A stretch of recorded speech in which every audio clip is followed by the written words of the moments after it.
저는 오늘 여러분과 함께 나의 갈 길 다가도록이라는 제목으로 은혜를 나누고자 합니다.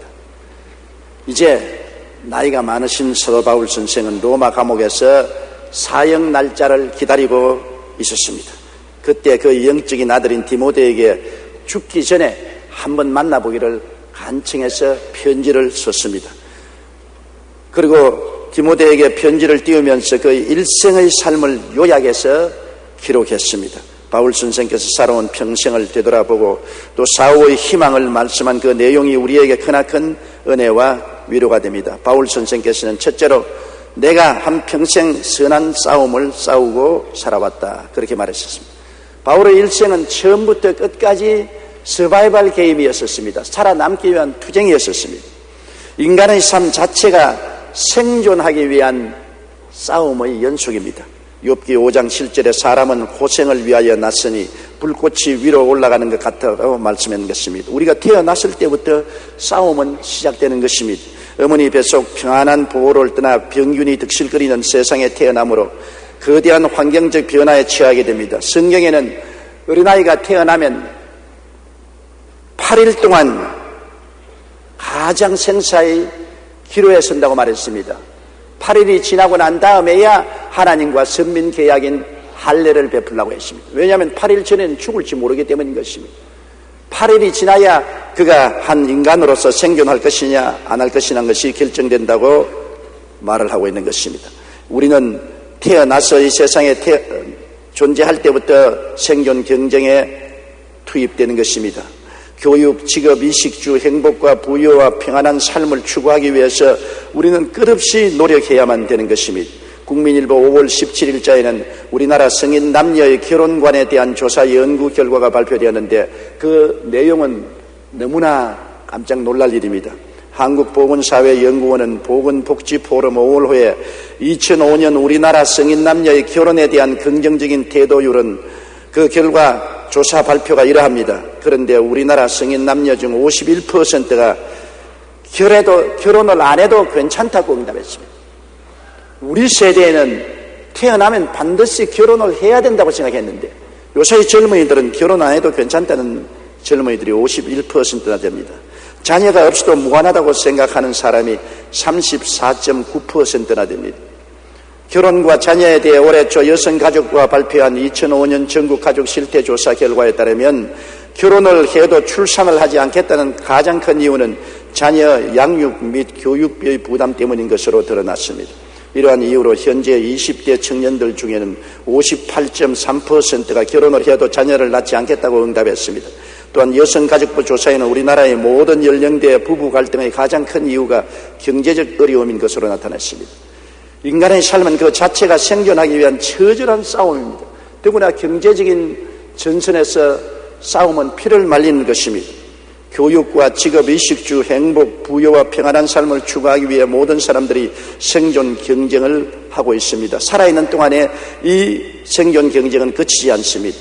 취업 경쟁률도 한 가지입니다. 지난 16일 주요 일간지들은 올해 신입사원 경쟁률이 평균 91대1로 집계되었다고 보도했습니다. 채용 포털 커리어가 오늘 1월부터 지금까지 공채를 실시한 주요 기업 67개를 대상으로 조사한 결과 이번 조사 대상 가운데 취업 경쟁률 100대1을 넘는 기업이 40%인 27개사에 들었으며 경쟁률이 200대1 이상인 기업도 9개나 된다고 발표했습니다. 가장 높은 경쟁률을 보인 기업은 25명을 뽑는 한국공항공사의 공채로 무려 9,200명이 지원해서 370대1의 경쟁률을 기록했으며 26명의 신입사원을 모집한 공무원 연금공리공단 역시 337대1의 경쟁률을 기록했습니다.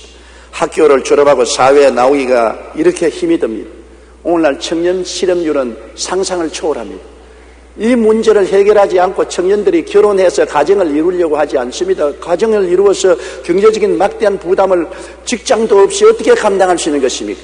정말로 우리 사회에 오늘날 일자리가 절실하게 필요하는데 정부와 자율단체에서는 어떻게 하든지 일자리 산출에 전력을 기울여야 되는 것입니다. 우리가 가난하고 헐벗고 굶주린 사람하고 나누고 함께 잘 살기 위해서는 먼저 일자리가 많아지고 세수를 많이 거둘 수 있어야 되는 것입니다.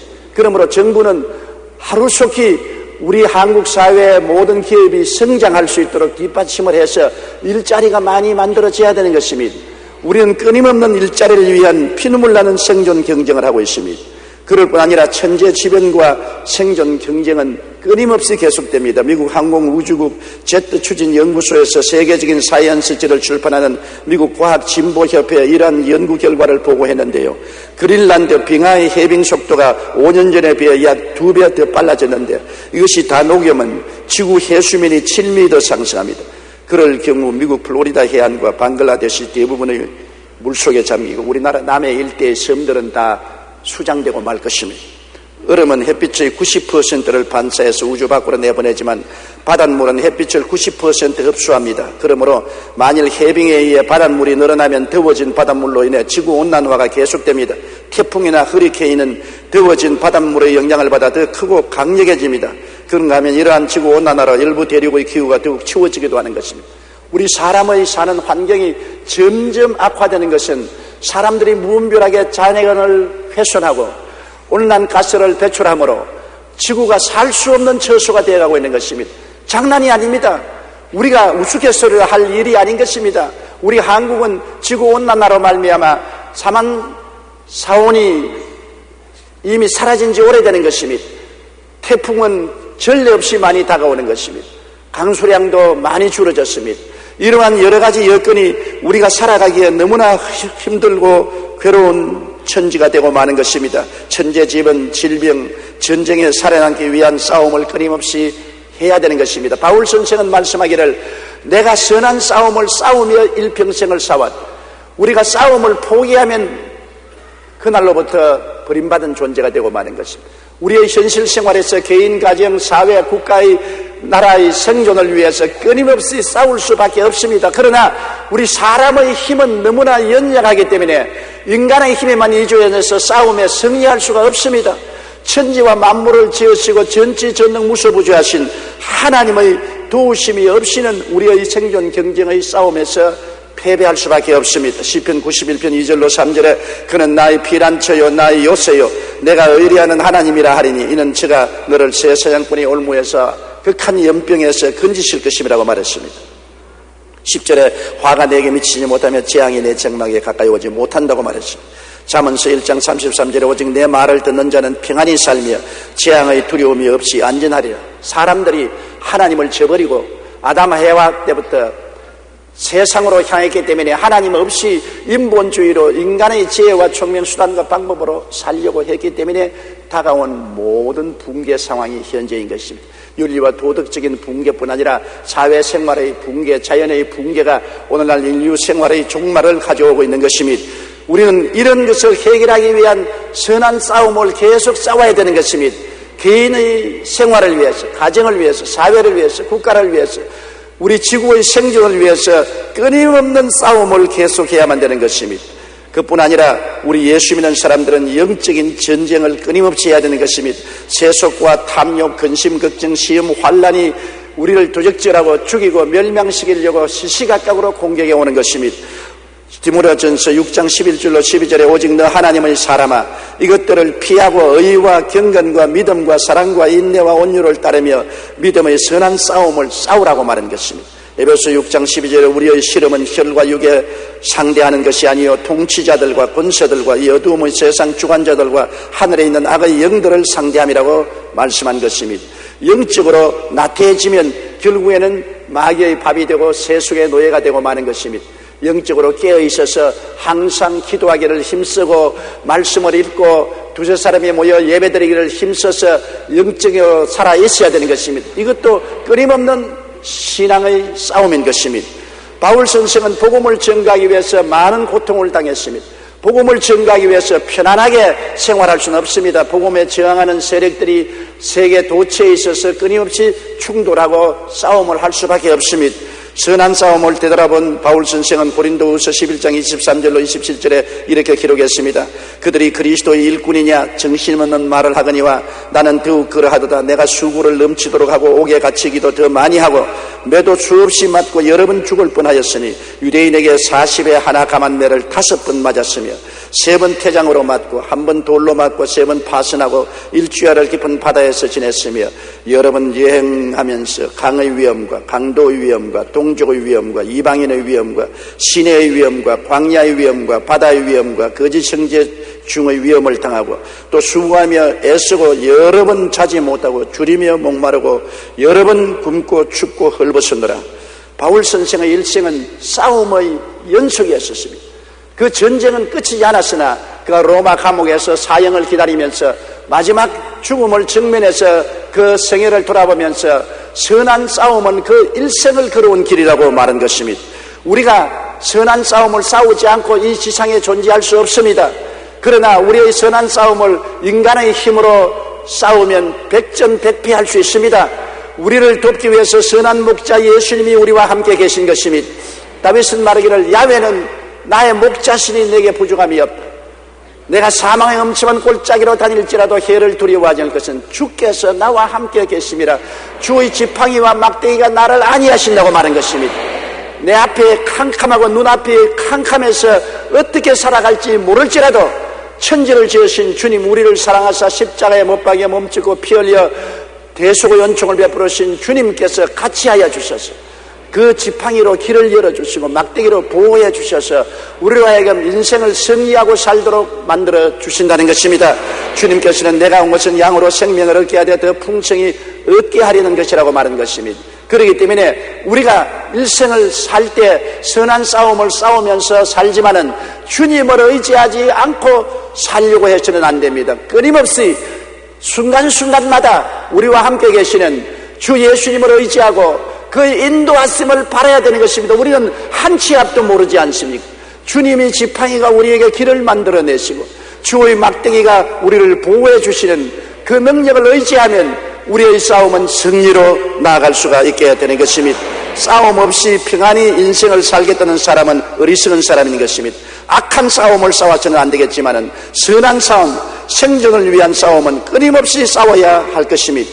둘째로 바울 선생은 내가 달려갈 길을 다 달려갔다고 말한 것입니다. 그는 로마의 감옥에서 일생을 살아온 뒤안길을 돌아다보고 나는 출발로부터 지금까지 머나먼 인생길을 잘 달려왔다고 말했습니다. 인간은 모두 두 가지 길 중 한 길을 달려가야 하는 것입니다. 마태복음 7장 13절로 14절에 좁은 문으로 들어가라. 멸망으로 인도하는 문은 크고 그 길이 넓어 그리로 들어가는 자가 많고 생명으로 인도하는 문은 좁고 길이 협착하여 찾는 자가 적음이라고 말한 것입니다. 세상 길은 넓은 길입니다. 왜냐하면 세상 길을 살아가는 곳은 절제되지 않은 길이요 방종의 길입니다. 이렇기 때문에 아주 길이 넓어 보이지만 세상 길은 살아가면 살아갈수록 가시밭 험한 길이 예비되어 있는 것입니다. 그리고 마지막은 너무나 좁디 좁은 파멸과 좌절과 절망의 길인 것입니다. 세상의 길은 인본주의의 길이요 거짓된 길이요 죽음의 길에 불과한 것입니다. 에레미야 17장 5절에 무릇 사람을 믿으며 육신으로 그의 힘을 삼고 마음이 야훼께서 떠난 그 사람은 저주를 받을 것이라고 말한 것입니다. 세상 길은 넓어 보이고 절대되지 않고 방종한 길이지만은 행복한 길은 되지 못합니다. 그곳은 저주가 따르는 길이 되는 것입니다. 또한 우리는 예수님의 길이 있습니다. 성경에는 예수님의 길을 가는 것은 좁은 길이라고 말했습니다. 주님을 믿고 순종해서 살면은 생활에 여러 가지 절제와 자제를 당하기 때문에 좁은 길인 것입니다. 신본주의의 길이요 참된 길이요 생명의 길을 가는 길은 좁은 길입니다. 그러나 그 좁은 길은 걸어갈수록 점점 길은 넓어지고 나중에는 영광스러운 천국으로 통하게 되는 것입니다. 요한복음 14장 6절에 내가 곧 길이요 진리요 생명이니 나로 말미암아 정거는 아버지께로 올 자가 없느니라고 말한 것입니다. 우리 각자에게 하나님이 예정하신 길이 있고 내가 택할 길이 있는 것입니다. 우리가 어머니 뱃속에서 태어날 때 벌써 하나님은 우리 일생을 예정해 놓았다고 말했습니다. 성경에는 내가 세상에 태어나 하루가 되기 전에 일생이 하나님의 책에 기록되어 있다고 말한 것입니다. 세상 사람들은 이것을 운명이라고 말합니다. 성경은 이것을 예정이라고 말합니다. 하나님은 우리 모든 사람 태어날 때부터 이미 하나님의 뜻으로 예정된 삶이 있고 또 그 안에서 우리가 선택해야 될 삶도 있는 것입니다. 성경에 보면 다윗이 하나님이 인구조사를 하지 말라고 하는데 억지로 인구조사를 했습니다. 그래서 하나님이 진노하셔서 다윗에게 벌을 내리시기로 결정하셨습니다. 그러나 그 벌의 종류는 다윗이 선택하라고 말한 것입니다. 7년 기근을 당할 것이냐, 석 달을 원수에게 쫓기겠느냐, 3일간의 유행병을 받겠느냐, 다윗이 결정하라 했습니다. 사무엘하 24장 14절로 15절에 다윗이 가덱에 이르되 내가 보통 중에 있도다. 청하건대 야훼께서는 긍휼이 크시니 우리가 야훼의 손에 빠지고 내가 사람의 손에 빠지지 아니하기를 원하노라 한지라. 예, 야훼께서 그 아침부터 정하신 때까지 전염병을 이스라엘에게 내리시니 단에서부터 브엘세바까지 백성의 죽은 자가 7만 명이었다. 다윗 한 사람이 잘못해서 하나님이 벌 내릴 것을 결정을 했는데 그 벌을 7년 기근을 당하겠는가, 석 달을 원수에게 쫓기겠는가, 3일간의 유행병을 당하겠는가, 네가 결정하라. 하나님의 예정 속에 그 결정은 또 다윗이 선택해야 되는 것입니다. 다윗이 3일간 전염병이 도는 것을 결정하자 그 국민들의 7만 명이 전염병으로 죽었습니다. 한 사람의 지도자의 잘못 결정으로 수많은 무고한 백성들이 죽어간 것을 알 수 있는 것입니다. 제가 저희 삶의 뒤안길을 돌이켜보면 48년 동안 목회를 했는데 목회하는 것은 하나님의 예정한 길이었습니다. 제가 다른 길을 갈 수가 없었어요. 저는 처음 공학자가 되려고 했으나 그 길을 하나님이 허락하지 않았습니다. 그 다음은 의사가 되려고 했으나 그 길도 허락하지 않았습니다. 결국엔 목회자의 길을 걸었습니다. 하나님은 그 길을 예정하시기 때문에 저는 예정의 길에 들어왔습니다만 제가 목회하는 장소가 불광동이냐 서대문이냐 여의도냐 하는 그것은 하나님의 선하시고 기뻐하시고 온실하신 뜻 중에 제가 선택한 것입니다. 제가 기도하고 난 다음에 불광동보다는 서대문을 택했고 서대문보다는 여의도를 택했습니다. 이것은 하나님이 저에게 선택권을 주신 것입니다. 하나님의 예정과 선택은 이와 같이 함께 일하게 되는 것입니다. 예레미야 1장 5절에 보면 내가 너를 모태에 짓기 전에 너를 알았고 내가 배에서 나오기 전에 너를 성별하였고 너를 여러 나라의 선지자로 세웠다. 태어나기 전에 하나님은 여러분의 일생을 이미 선별해 놓으신 것입니다. 그러나 그 선별한 일생 중에서 여러분이 또 택할 길이 많이 있는 것입니다. 하나님께서는 로마서 12장 2절에 하나님은 선하시고 기뻐하시고 온전하신 뜻이 무엇인지 분별하더라. 우리가 한 가지 하나님이 정하신 길 내에도 하나님의 선하신 길이 있고 기뻐하시는 길이 있고 온전한 길이 또한 있는 것입니다. 간단한 예로 하나님이 우리의 일생을 크리스찬으로 살게 할 때 여러분 예수를 믿고 담배를 피우고 술을 조금 마시고 산다고 합시다. 안 믿는 것보다 좋아요. 그저 하나님이 선한 뜻이지 기뻐하시는 뜻은 아닌 것입니다. 하나님이 기뻐하시는 뜻은 예수 믿고 담배도 끊고 술도 끊으면 좋습니다. 그러면 기뻐하시는 뜻이지. 그러나 그보다 더 좋은 것은 온전한 뜻은 술도 끊고 담배도 끊고 주일날 예배 잘 드리고 주님 섬기고 잘 사는 것은 하나님의 온전하신 뜻이 되는 것입니다. 한 사람이 인생을 살아가면서 하나님이 선하다고 생각하는 그러한 삶도 있고 하나님이 참 기쁘다 너 잘한다 그렇게 하는 삶도 있고 온전하게 하나님을 따르는 삶도 있는 것입니다. 우리의 선택에는 이 세 종류의 선택을 할 수 있는 것입니다. 그러므로 우리의 삶 전체에는 예정과 선택이 있습니다. 하나님이 예정한 것은 아무리 기도해도 바꾸어지지 않습니다. 소용이 없어요. 인종 말입니다. 많은 사람들이 내가 왜 한국 사람으로 태어났나 탄식합니다. 하나님은 여러분이 한국 사람으로 태어난 것은 예정한 것이기 때문에 여러분이 아무리 발버둥 쳐도 한국 사람으로 태어난 것을 변화시킬 수가 없습니다. 요사이 법적으로는 미국 사람도 되고 영국 사람도 될 수 있지만 인종으로 봐서 여러분 한국 사람이 된 것을 변화시킬 수는 없는 것입니다. 노랑머리를 아무리 물들여도 곧장 까만 머리가 솟아오르는 것입니다. 별 도리가 없어요. 지리도 그렇습니다. 대한민국에 태어난 것 하나님이 예정하신 것입니다. 저는 너무나 감사하게 생각하는 것은 내가 북한에서 태어나지 않았다는 것입니다. 북한에서 태어나서 오늘날 그 굶주림 속에 살았다면 얼마나 고통스럽겠습니까? 그러나 하나님이 예정하셔서 우리 아버지 어머님이 대한민국에서 저를 낳았기 때문에 대한민국에 태어난 것은 예정인 것입니다. 시대도 그러신 것입니다. 우리 대한민국이 5,7년 역사 중에 오늘날이 가장 좋은 시대에 태어나서 살고 있는 것입니다. 일정 36년 동안에 제가 자랐지만 너무나 고통스러웠고 6.25 사변 때의 비극은 오늘날 안 당한 사람들은 아무리 설명해도 설명이 안 될 정도로 비참했습니다. 그때 70, 80 된 사람은 너무나 억울하게 죽었습니다. 아마 그분들이 요사이 살아나서 대한민국의 현실을 본다면 기절초풍을 할 것입니다. 아마 기절해서 도로 죽을지 모릅니다. 이처럼 다릅니다. 시대도 여러분 예정되어서 여러분 이 좋은 시대에 태어난 것입니다. 문화도 하나님이 정해놓으신 그 시대의 문화 속에 우리가 살고 있는 것입니다. 우리 한국을 보더라도 우리가 삼국시대는 불교 문화권에, 고려조시에도 불교 문화권에, 이시조시는 유교 문화권에, 오늘은 다양한 문화권 속에 있는 것. 이것도 시대를 따라 예정된 것이고 우리가 그것을 변화시킬 수가 없는 것입니다. 이러므로 우리의 생에 예정된 것이 너무나 많습니다. 그것은 원망하고 탄식해야 소용없습니다. 예정된 인생은 그대로 받아들일 수밖에 없는 것입니다. 저는 제 인생이 하나님께서 예정해서 주신 것을 인정하고 늘 받아들이고 감사할 따르는 것입니다. 그러나 그 예정한 인생 중에서 선택할 수 있는 고난이 또 있는 것입니다.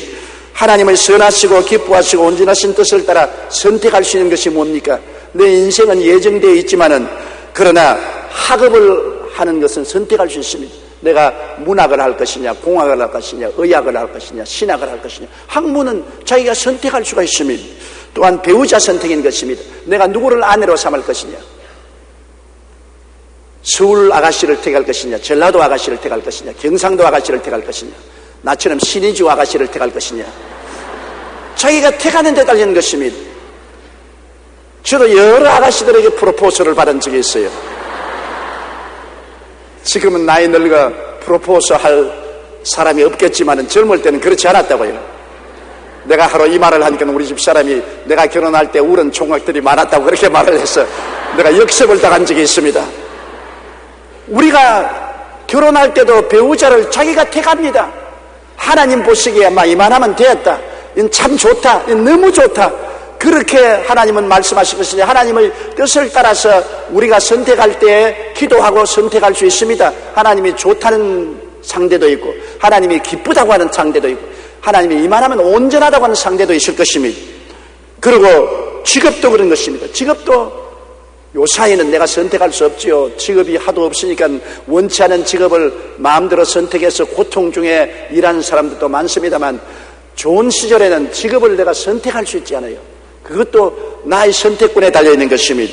환경도 내가 서울에 살 것이냐 지방에 살 것이냐 선택할 수가 있는 것입니다. 친구도 선택합니다.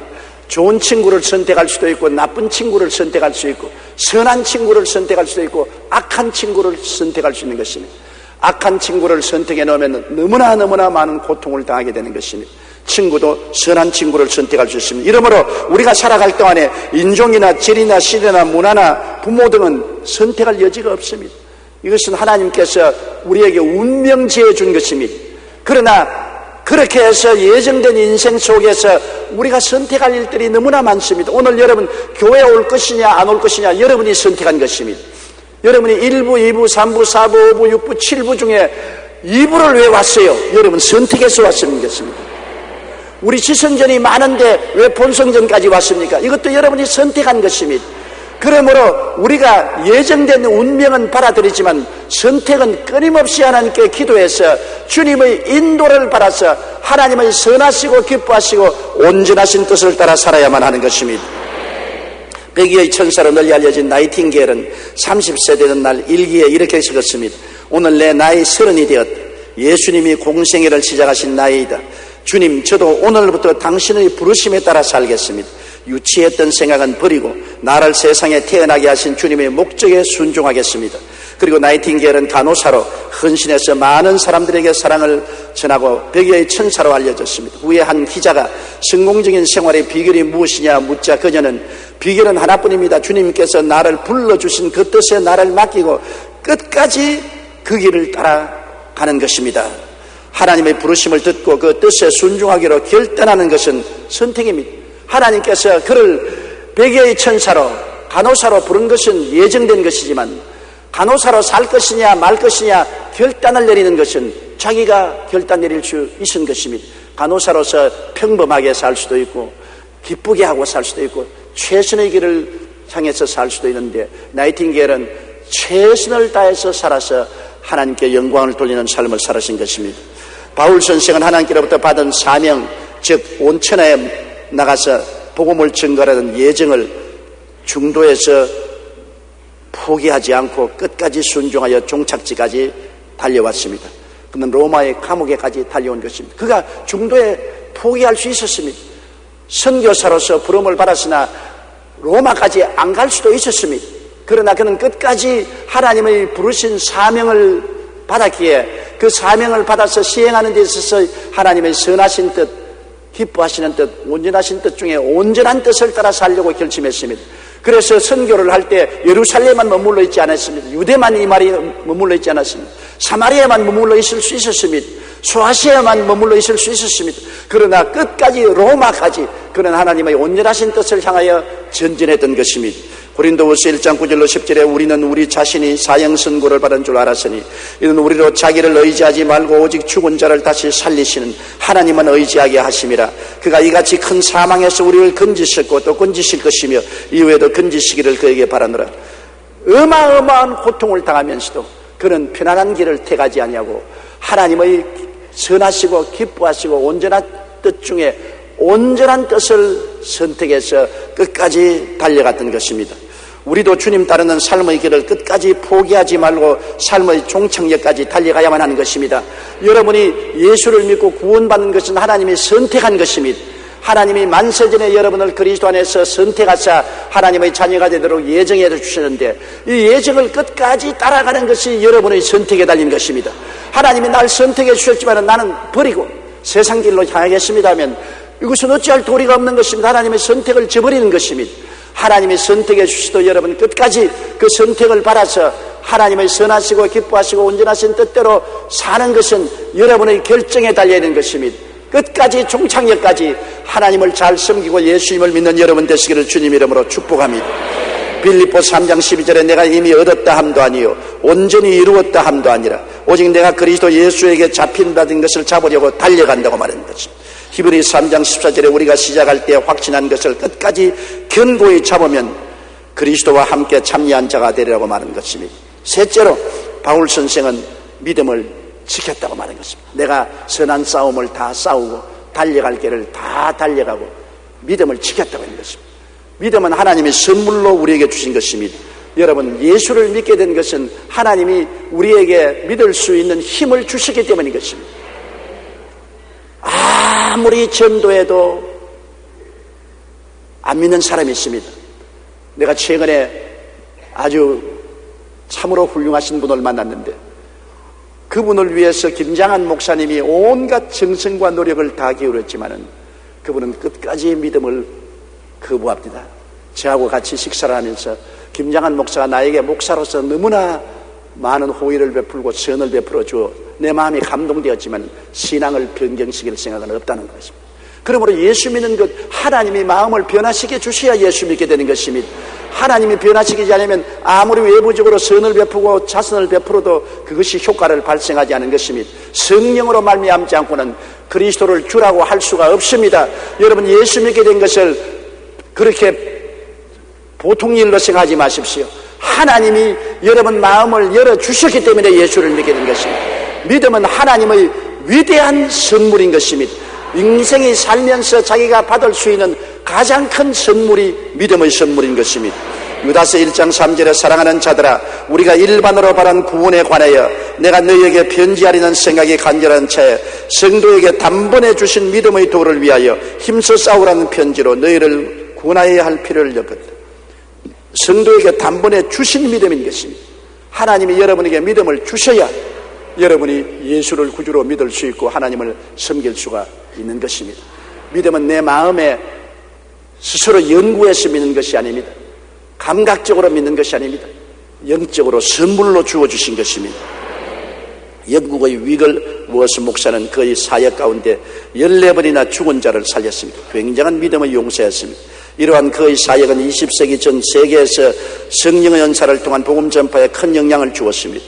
이 외에도 위글스 워스 목사는 많은 기적을 행했는데 초자연적인 하나님의 능력을 행할 때마다 항상 과연 하나님이 역사할까 안 할까 굉장히 마음에 갈등을 느꼈다고 했습니다. 한 번은 어떤 젊은 친구가 위글스 워스 목사에게 어떻게 그렇게 큰 믿음을 소유할 수 있냐고 질문했을 때 이에 위글스 워스는 마태복음 4장 28절의 말씀을 인용해서 처음에는 싹이요, 다음에는 이삭이요, 그 다음에는 이삭에 충실한 곡식이라고 대답했습니다.